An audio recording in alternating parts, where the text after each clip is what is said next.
Douglas Bader was the living embodiment of the RAF motto, per ardua ad astra, through adversity to the stars.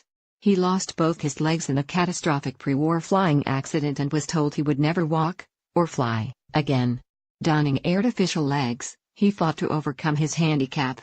Though reluctantly invalided out of the Air Force, he returned to operational duties when war broke out in 1939, as Britain was in desperate need of fighter pilots.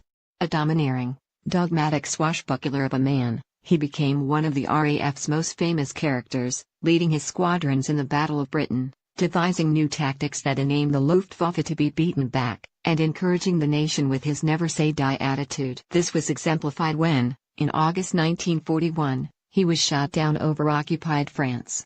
He had been riding his luck for a while, insisting on leading every sortie, driving himself to the limit. His superiors ordered him to go on leave and a hotel was booked in Scotland for him and his wife to play golf. But he insisted on one last flight. Here, to mark the centenary of the RAF this weekend, his biographer Paul Brickhill takes up the story in this edited extract from the classic 1954 book Reach for the Sky, which was made into a film starring Kenneth Morris Bader.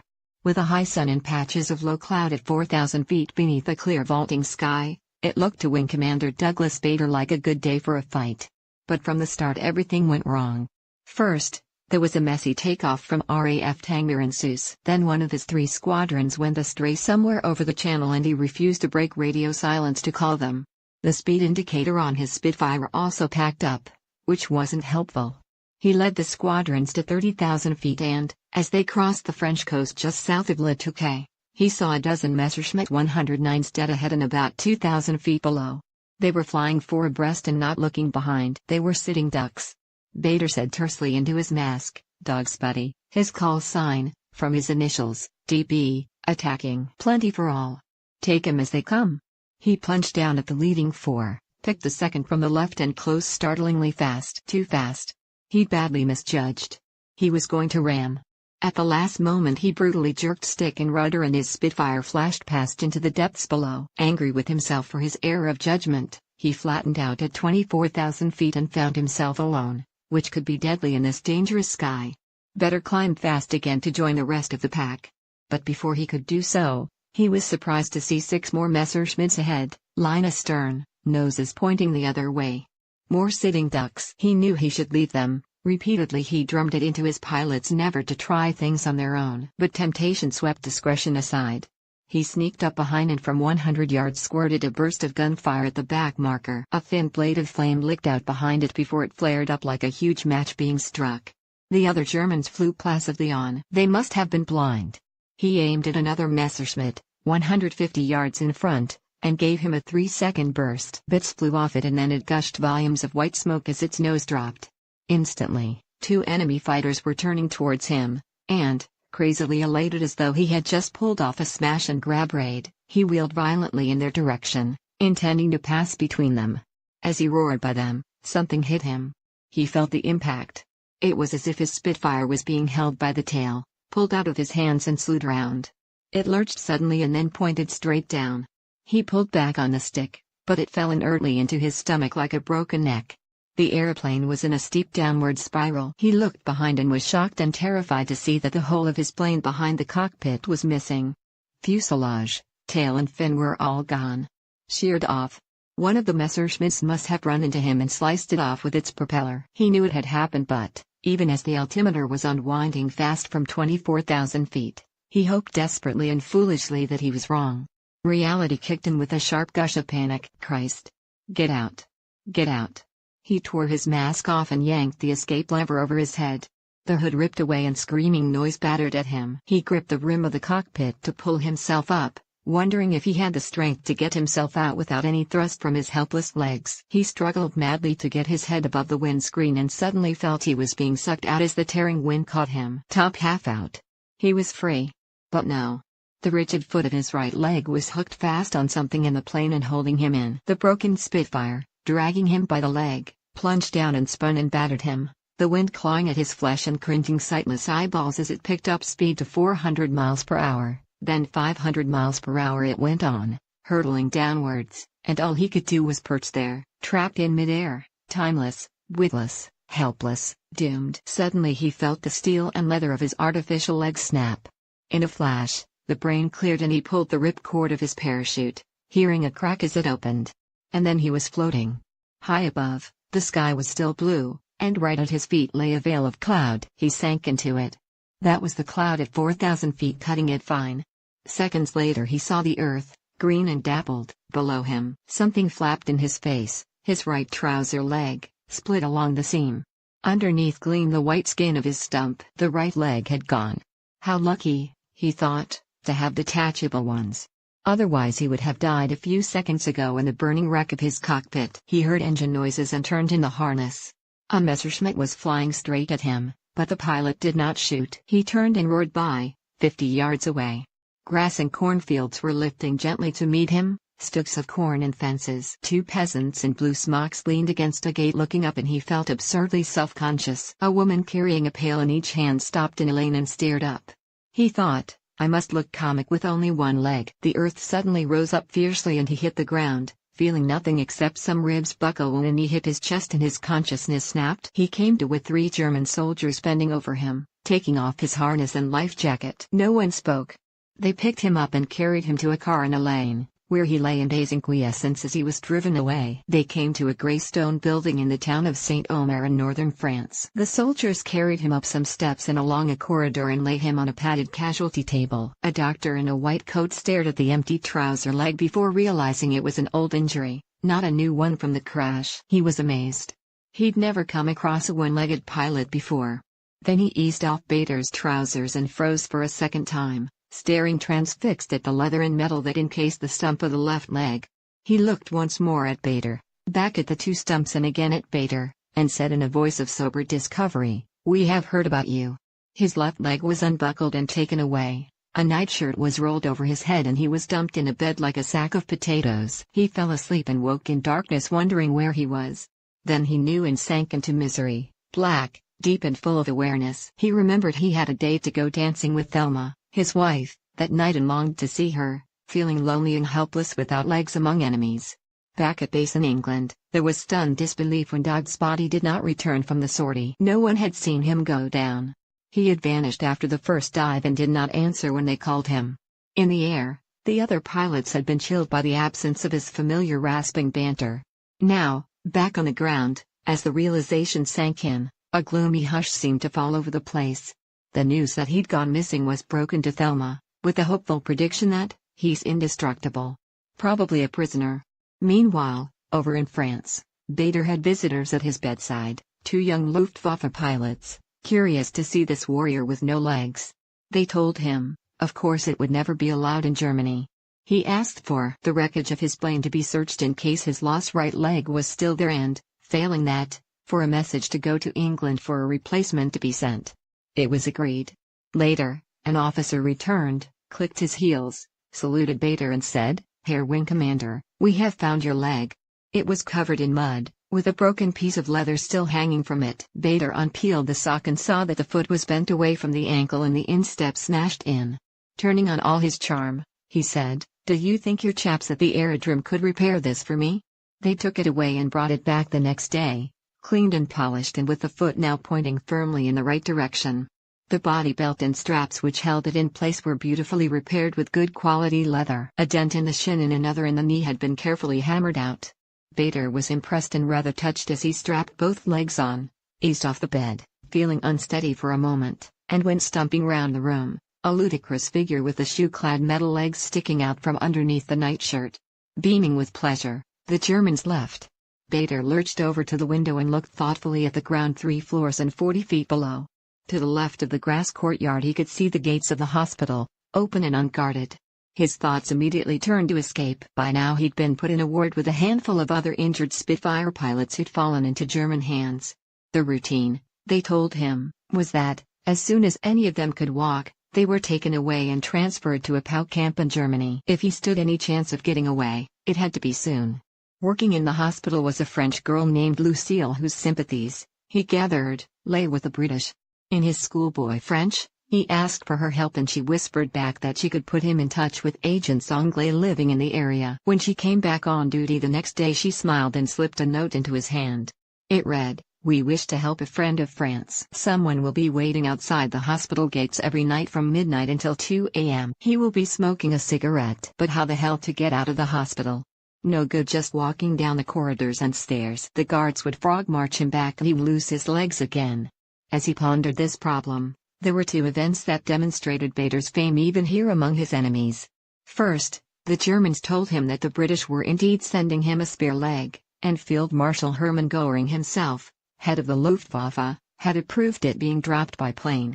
Second, he was invited to a local air base by General Adolf Galland, a renowned Luftwaffe ace and clearly an admirer of his. Bader was intrigued. It would be churlish to refuse, and in any case it brought a breath of the chivalry lost from modern war. And it was a chance to spy out the country, to see the other side, life on an enemy fighter station, to weigh it up and compare. The two duly met, Bader now back in his uniform, and chatted like old friends. They had tea in the mess, with waiters in white coats bringing sandwiches and real English tea. He reflected to himself that it could have been an RAF mess, except that all the other uniforms were wrong. Galland even allowed Bader to climb inside the cockpit of a Messerschmitt, which he did, hauling himself onto the wing and swinging in unaided. As the German leaned in and pointed out the controls, reckless thoughts surged through Bader's mind. What if he just started up the engine, slammed the throttle and took off? England could be no more than 40 miles away. Longingly he thought he could get away and be back in his own mess for dinner, if only they would leave him for a moment. But they didn't and the moment passed. Only years later did Bader discover that, all the time he sat in the cockpit, a German officer was covering him with a loaded pistol. Back at the hospital, Bader was given the news he'd been dreading. The next morning he would be on his way to Germany. The words left him stunned for a moment before he resolved, well, I've got to get out tonight then. He lurched over to the window and pushed it open. It seemed a long way down, and onto flagstones. If he fell awkwardly, with his rigid legs, especially the right one, which was amputated close to his groin, he could easily split himself down the middle. He turned back and scowled round the room, until his eyes lit on the bed linen. Knotted sheets. That was the answer. With his roommates, he stripped the beds, ripped each sheet in two and began knotting the corners together in a double granny with 3 hitches, jerking tightly to make them fast and hoping they would stay so when the test came. Then he waited for nightfall. It was not quite dark when the door handle rattled and a German soldier stuck his head in and looked round.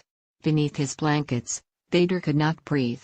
The guard muttered "Gute Nacht," and the door closed behind him. 3 hours passed before a clock somewhere out there in the darkness of St. Omer chimed midnight. Bader eased onto the edge of his bed, vainly trying to stop the creaks, and strapped his legs on. Then his clothes. Praying that the guard on duty outside was asleep in his chair, he took a step towards the window.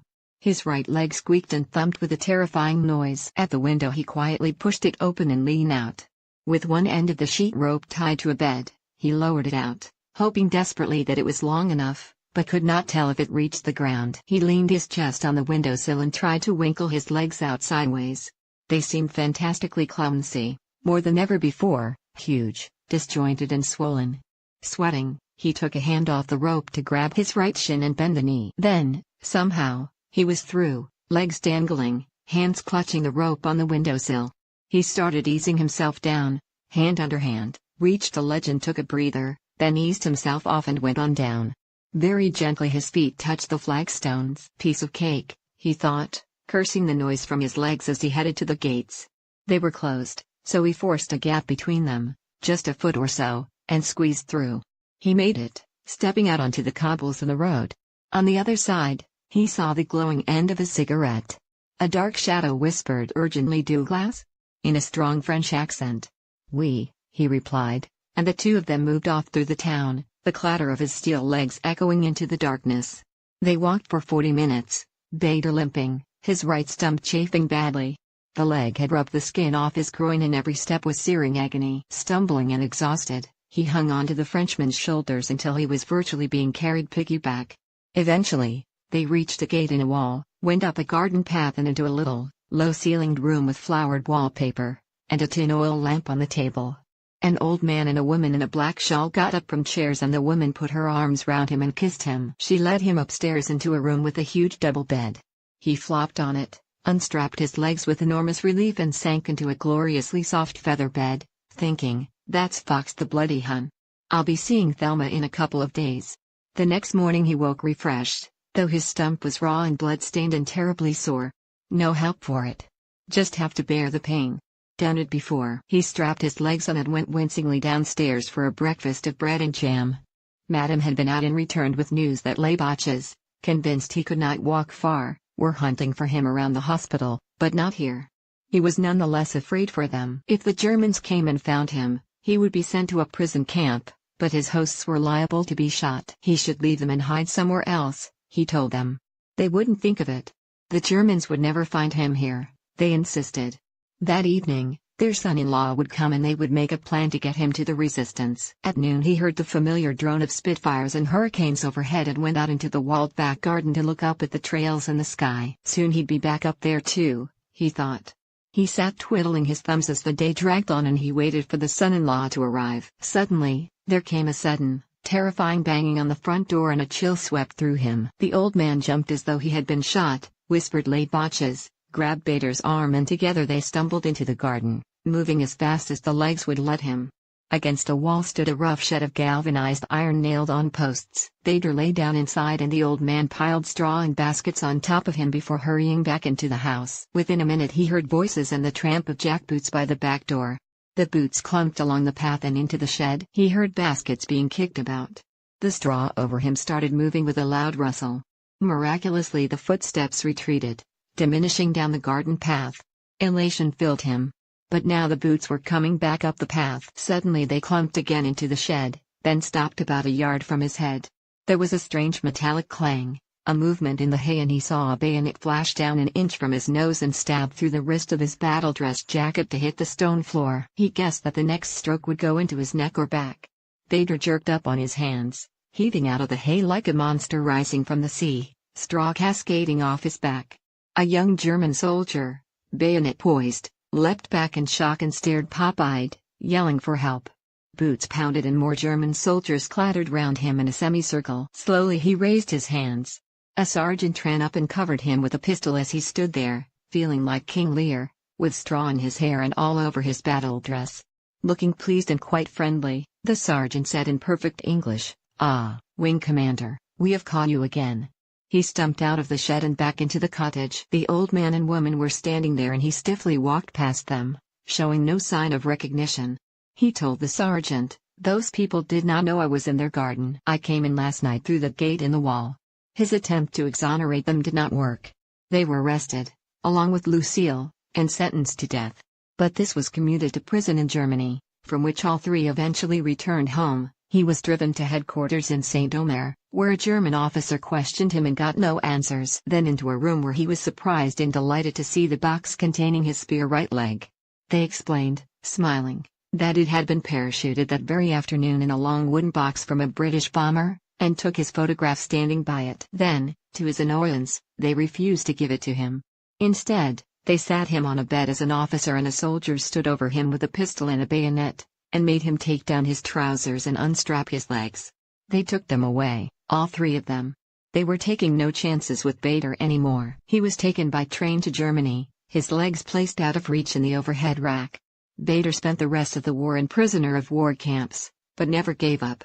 He made numerous escape attempts and was a constant thorn in the side of his captors.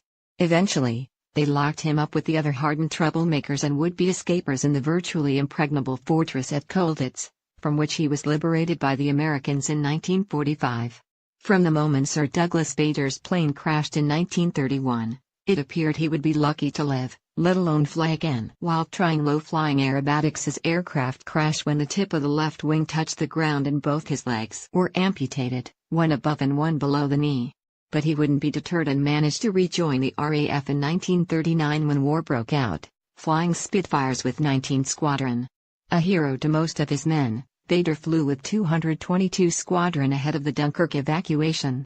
He was then sent to command 242 Squadron, a Hurricane unit that had suffered heavy casualties in the Battle of France.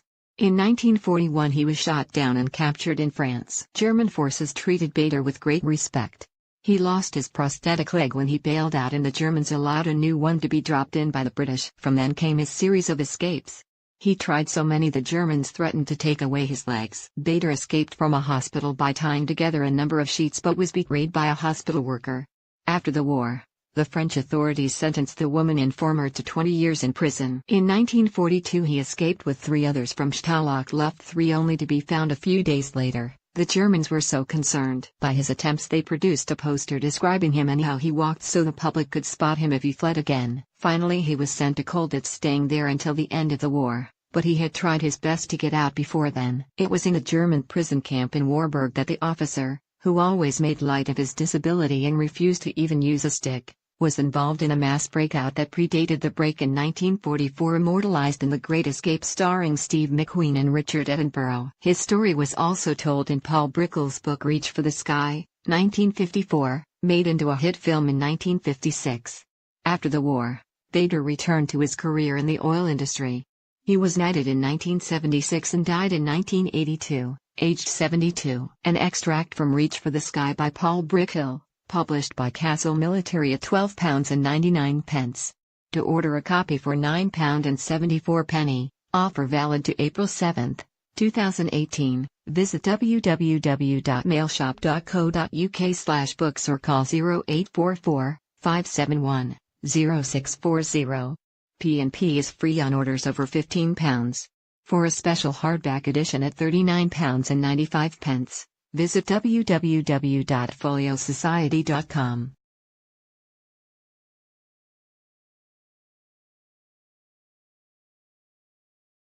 Tell me where the freak's at.